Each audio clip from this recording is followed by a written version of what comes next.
What's going on, everybody? Welcome back to the show, the podcast. It's the episode you've all been waiting for. A little bit of a review. Early review. Definitely still way too early to give a full judgment of the game. But an early review of MLB The Show 23. I have played it a lot. You could argue I've played it too much. But I'm at a point where I think right now I can comfortably say a few things assertively about the game. So we're going to do that. That's what we do on this podcast. We just spew nonsense out of our mouths that I believe, and I hope you agree with. Before we get into the episode, a sincere thank you for the love last week on the podcast episode with Nutsy. One of our best performing podcasts ever on any platform. Incredible. Truthfully, thank you. And then the Whiteboard Wednesday the next day was the best Whiteboard Wednesday and arguably one of the best videos I've ever had on YouTube. So we blew past the 500 subscriber goal I had on YouTube. And the climb and the grind is only beginning. So please, if this is your first time listening, subscribe. Comment down below at any point any thoughts you might have on the nonsense that's about to come out of my mouth. But today, without any further ado, let us talk about MLB The Show 23. So, a lot of what I'm going to talk about is going to have to do with Diamond Dynasty. Obviously, that's my bag. That's my vibe. As you can see here, if you're watching, if you're listening, I will explain. I have a team that is already a 96 overall. Haven't spent a dime. I'm not going to spend money on this game. You could do this entirely through grinding. I have played about 35 hours worth of this game since it came out. It's a long time, I know. Judgments are welcome. But 35 hours of grinding, almost all of that offline, without being a magician at the game, and you could put together a fundamentally very good team. A 96 overall team. I understand content is different than it's ever been, so that is certainly part of it. But it's possible to put together a banging team really quickly, well, relatively speaking, and have fun with it. I'm going to get into more of like the positive negatives in a second, but I will just say a couple things I've noticed about, lineup building and cards so far. 97 Charisma Series Christian Yelich might be one of the best cards ever released in the history of man. In 45 at-bats in the event, it's on All-Star, I'm hitting 533 with 8 nukes. This card's, it should be illegal. And another card that should be even more illegal is this 95 overall World Baseball Classic Edouard Julien. I said that as French as I could. In 29 at-bats, he's hitting 621 with 2 Nuki Dookies. He doesn't hit for a ton of home runs, but he's got 5 doubles and a triple. His OPS is 1725. Put this man in your lineup at first, second, third, left, or right. I don't care where. Those are the positions he plays. And just hit absolute nukes. Or, as I said, he doesn't really hit nukes. Hit extra base hits. I have him hitting 8th in my lineup. You could argue that he should lead off. But I love him. I also love Harry Ford, the catcher from Great Britain. Sir Harry is incredible. He's hitting 433 with 2 homers and 3 doubles in 30 at-bats. I'm a large fan of his swing. It just seems like he pieces everything. He barrels everything really well. And guys, all of these cards, Harry Ford and Julien especially, super, super easy and quick to get. Christian Yelich just requires a little bit of grinding. That's more of a time commitment, but he's not hard. You will get him easily enough in due time. I also love 99 Munetaka Murakami. You get him as an XP boss. That one surely will take you time. Like I said, I've been hitting the pave stones and grinding, so I got him pretty early on, but I'm hitting 434, 3 homers, 5 doubles, a triple. He's got an 1100, almost a 1200 OPS and 53 at-bats. I'm a large fan. Listen, I am enjoying, this is how we can transition now into the review. I am enjoying myself in MLB The Show 23 in a way I never once enjoyed myself in MLB The Show 22. Even in the beginning of MLB The Show 22. MLB The Show 22 always, even from the jump, felt stale. It felt like it wasn't any different than the game that came before. Did we get excited for launch night to play it? Of course we did.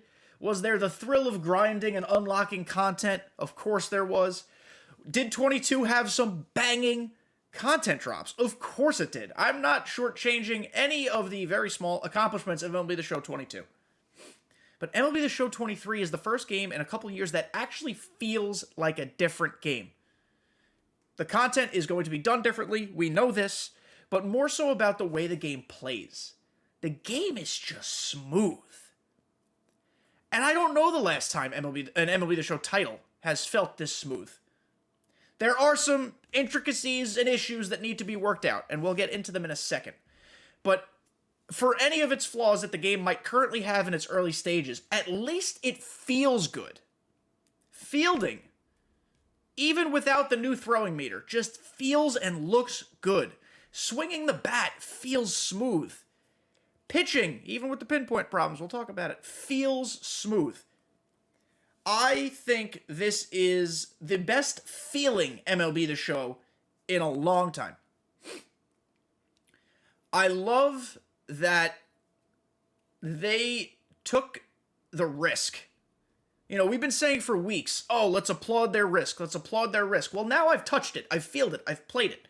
Is it perfect? No. Will it get better? I hope. But it feels like they took a risk, and I think the risk is paying off. Now, the positives of this game are subtle. Yes, it feels smooth. I think that's pretty apparent. Yes, the content, for now, looks incredible. That's great.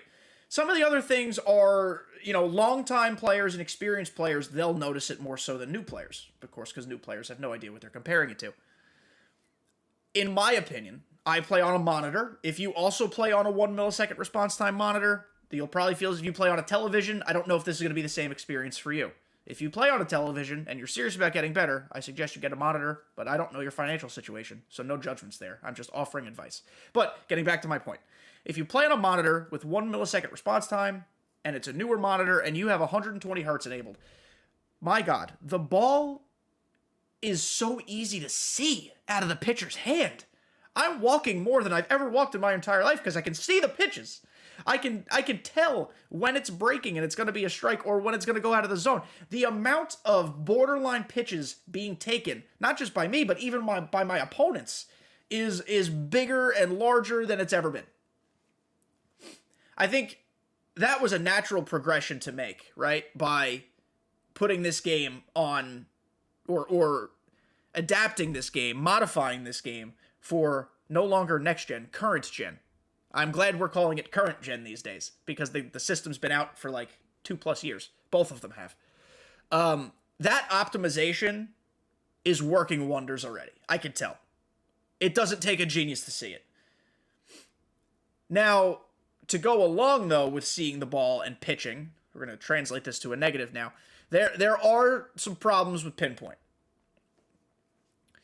Pitching's really tough, and I think if I were to guess, it's semi-intentional.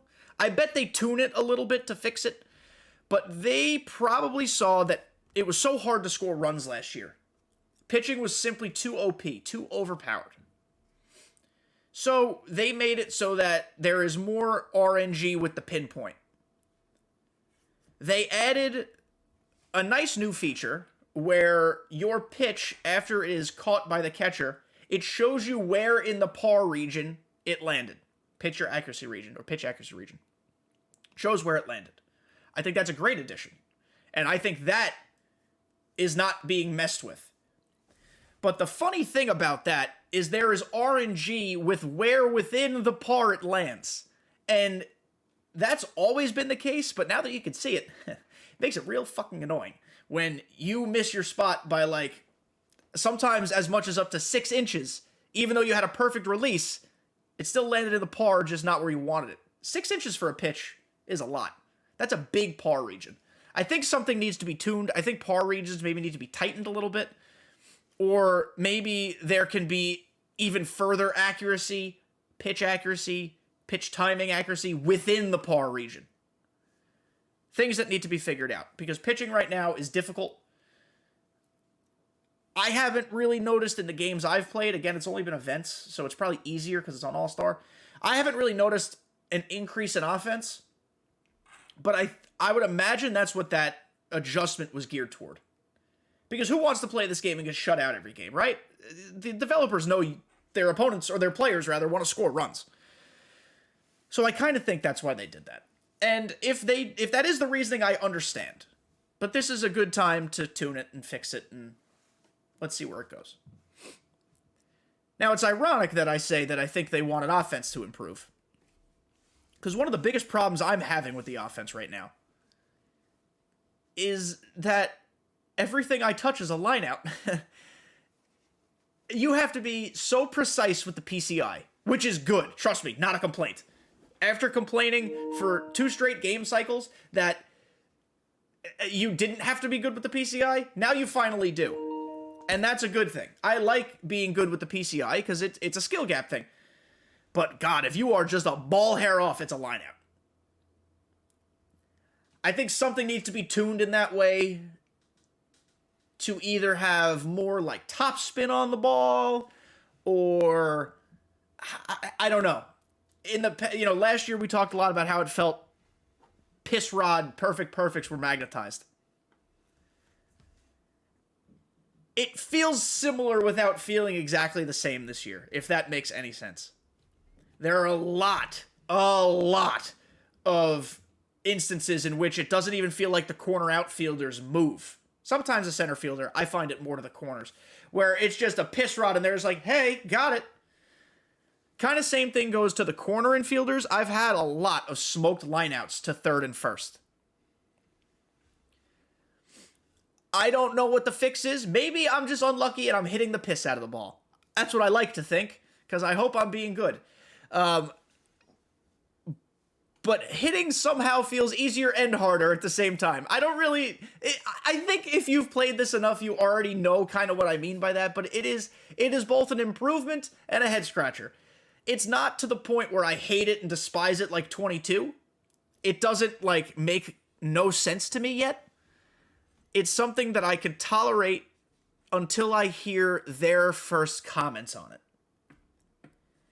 I think with the way that this game has been received thus far and the way it was talked about in marketing, I'm hoping they're going to continue to be active and transparent during the early stages of the game. Or throughout the entire life cycle. That would be preferable. It is now a game that we all care about because I think it sucked a lot of people back in a very good way. So I'm hoping they show it as much love now during the game as they did leading into the game. Team building is fun this year. It's so much fun. Fielding is fun. Like if I get an error in the field on a throw, yeah, I'm upset, but it's almost like, damn, they got me. Like it's almost like silly frustrating, if that makes sense. Like I don't completely hate my life. I understand why the error was made. It was entirely my fault. Like they've done a great job making it mostly intuitive and making it interesting and fun. I just don't want to see it go the way of 22, where they don't address issues. And I hope you guys are not listening to this thinking I'm immediately being an incredible negative Nancy. I am just addressing the things that I have noticed in 35 hours of gameplay. It's happened against the CPU and against other human beings. So it's semi across the board. But again, I also want to reiterate that my early thoughts on this game are overwhelmingly positive in a way that I have not felt about MLB The Show in a really long time. Like a really long time. I don't know if it's fair to give it a number grade yet, so I'm not going to do that. I think we revisit that down the line. But if this game ended today and they said, we're not giving you any more gameplay updates, what it is what it is. It is better, fundamentally, than 22. And I don't think it's a comparison. I think it's... If MLB The Show 22 was a 4, not I might even... a 3? Much better than that. Again, I don't have a number yet, but it's better than that. There are some people I know who play competitively, like super competitively, and they are very unhappy with the lineout issue. They are very unhappy with the pinpoint issue. And I agree that those things need to be tuned. I just think it's too early to be outright burn SDS down negative over it. It's not me being a shill for SDS. You guys know, longtime listeners, I always shoot you straight. Or what I think is shoot you straight. I'm just being honest with how I feel right now. I am just very excited and hopeful. You know, it even started out good from the beginning. The game dropped. It downloaded. I turned it on. Not a lot of people had their pre-order bonuses. last year in 22, I didn't get my pre-order bonuses or an answer from SDS for 3 weeks. Within an hour of the game being live, they sent out a tweet telling us how to fix it, and it worked. And we all got our pre-order stuff, and we moved on with our night. Incredible communication, efficient response, correct troubleshooting, and we all were happy. Last year, there were incredible server issues on night 1. So much to the point where you couldn't even get into a game. At least in my experience, I didn't really have that as much. I did have one very strange freeze-off on Saturday. I don't know what happened. I quit the game. It was an event. I took the loss, whatever. It's unfortunate that freeze-offs still exist. I don't know if they're going to run rampant like they have in the past. It's too early to tell. There are some other concerning bugs that will certainly be fixed. That's why I didn't harp on them too much earlier on. There are problems right now in events where if you quit from a game or quit from a frozen game and it would be your first loss, it boots you from the event. You have to start over and you have to make your lineup again. There are issues with events where if you are 6-0 and you turn off the game, it resets your run and it resets your team and you have to do it again. We know that these are things that will be patched because it affects the game. It affects so many things. It affects rewards. It affects potential diamond acquisitions. It affects, forget about any of that stuff. It impacts how quickly and how easily you're able to get the rewards from the event, the cards. So that'll be fixed. They're probably not going to do a gameplay update. I would think they do the first gameplay update or patch notes, whatever you want to call it, this Friday. This Friday. That's my guess. That might be a little too unreasonable. Maybe that's a high expectation. But I think they are going to do patch notes by Friday. We'll say by Friday. The game will be in people's homes for normal release by Tuesday. People will have played it. More people will have experienced the problems. And I think they have to be working on the fix right now. I can almost guarantee they're working on the fix currently. So I'm not worried about those things. They are frustrating for sure to start. They are not game-breaking. They're not deal-breaking. They will be fixed. I am trying to be the voice of reason here for people who are rightfully upset. But don't go overboard yet. It will be fixed. I have not played the new storyline mode yet. I know people are going to ask, what do you think of storylines? I am playing storylines during this week as I work from home. I think storylines is a good thing for me to listen to while also working. Not diverting attention. I'll still be very much listening. But because it's not active gameplay the entire time, I can type up what I got to type for work and listen and pay attention. It'll work fine. Then I could take the minute it takes to do a moment and keep listening. So my plan is to do that while working this week. I'm excited. I can't wait. I've heard phenomenal things. We will talk about storylines on next week's episode. I will not have any specific YouTube content based off storylines because, as Dibu tweeted, that apparently they are copyright striking you down for the content and music in storylines. So we will talk about storylines next week. There's a very good chance, I want to say it's about 95% chance, I will have a guest next week. I know who it is already, and he loved the storyline mode, so we're going to talk storylines. I, overall, am impressed, am happy, am enthused with this game. Guys, and we've barely even talked, we'll talk about it right now. I'm going to start in a second. We haven't even talked about the cards that are available. We talked about my favorite ones, but look at this, guys. We go to programs. We'll go to the XP reward path first. It is impossible for me in this episode right now to tell you every card that's come out. You know how sometimes we do that when new content comes out? They released 400 cards on release. It's nutty. It's absurd. But we could talk about the good ones. I love this Charisma Series idea. I don't know who came up with it, but I think it's a great way to market the game. We talk about giving these players a personality. It's very good. Curtis Granderson, he can't hit lefties worth a damn, but he's a good bench bat. Lee Smith should be everyone's go-to reliever, or one of their go-to relievers. Troy Gloss can't make contact versus righties, but he's got big power and he can field. These are all 97 overalls day one. Johnny Bench, if you guys listened to me last game cycle, you know I think they improved his swing immensely. He's horrible against righties, but he's max power versus left. Plus, he's an insane fielder. And he can play catcher, first, third, left, center, right. He can play almost everywhere. Madison Bumgarner, I took him. I like him. Sinker, cutter, lefty, early game. It's a no-brainer. Craig Biggio, this card looks underwhelming if we're being honest, but I know a lot of people play above his attributes. So if you like Craig Biggio, take him. This Eric Davis card looks crazy for early game. Almost max contact versus right. He will be at P5. He's fast, so his fielding rating doesn't matter a ton, and his reaction's a 79, so it's fine. And that's not even the bosses. I told you about this Murakami card. He's got max power versus both sides off rip. Insane card. Butter swing from the left side. One of my favorites so far. 99 Bob Gibson. You guys know how much I loved 99 Bob Gibson last year. They gave him to me day one. I don't have him yet, but he's available. 99 Devin Williams. He only has 3 pitches now, so I don't know how he's going to play quite yet, but he's still Devin Williams. His screwball is disgusting. His cutter plays off his fastball so well, and he's max hits per 9 on day one. Unbelievable. Ricky Henderson has never been my personal cup of tea as a card. Some people like his home run animation thing, his pimp job. I'm not going to take this card. I'm going to get him for my collection. But if you like Ricky Henderson, yeah, he's there. He's here. And this Lindor, another card that's never really my cup of tea, but some people love Lindor to the point where this is their first pick, and that's good. There are so many cards, guys.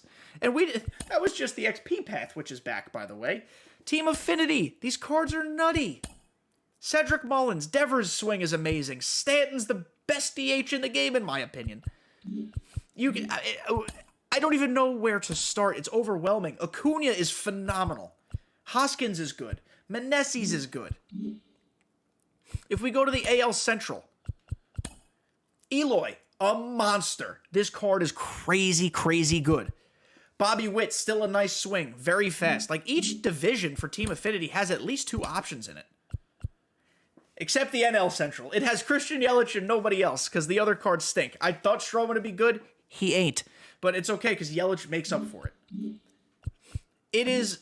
Oh, sorry. Went back. It is unreasonable how good some of these cards are already. Jeremy Pena's swing is electric. It's even better than last year. He's my go-to shortstop already, until 99 Jeter makes his way my way in a few... probably like a month or so. Paul Blackburn is all right. He's not great. I kind of like him. He pitches from the stretch if you're trying to grind faster.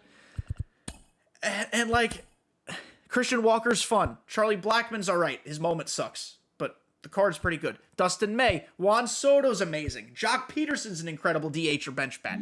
There are so many cards. And guys, we didn't even talk about the big cards.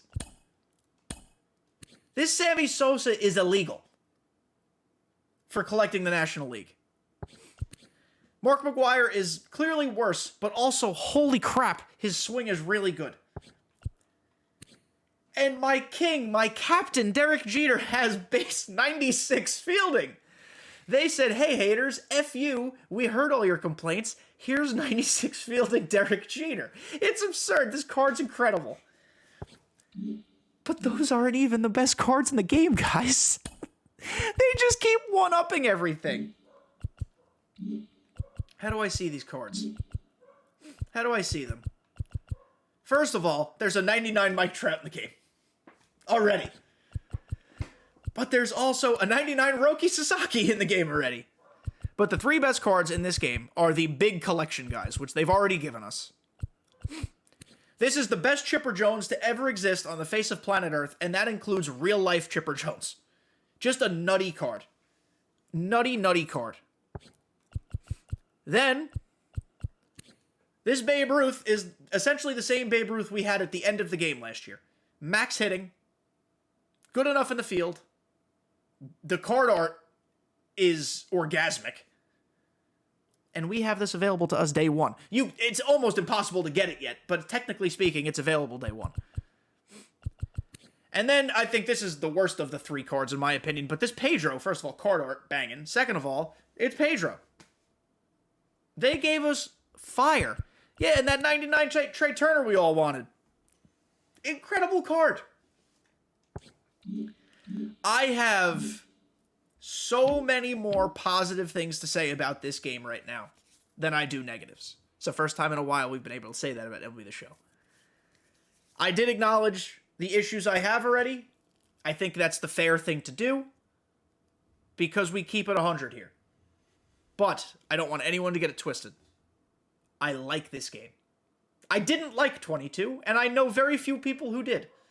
I like 23. I enjoy it. I'm having fun. I can't wait to make content on it. I can't wait to stream it. I can't wait to keep doing podcasts. I can't wait to see the journey this community goes on as we keep making content. I hope you guys are enjoying the game as much as I am. Please leave your feedback in the comments, what your early reactions are for MLB The Show 23. Let me know what you guys want to see as far as Whiteboard Wednesday. We have a new one coming out tomorrow. Let me know what other tips and tricks you want to see. We're releasing the first how to pitch with blank blank blank video this week. Give me feedback on that. Let me know what you want to see, pictures you want to see. I look forward very much to going on this grind with all of you, and I've never been more excited to do it. So thank you guys for listening. I love you all so much. I hope you are loving this game, and I will see you on the YouTube or on the podcast platforms over the next few days. All right? Best of luck with everything. Peace out.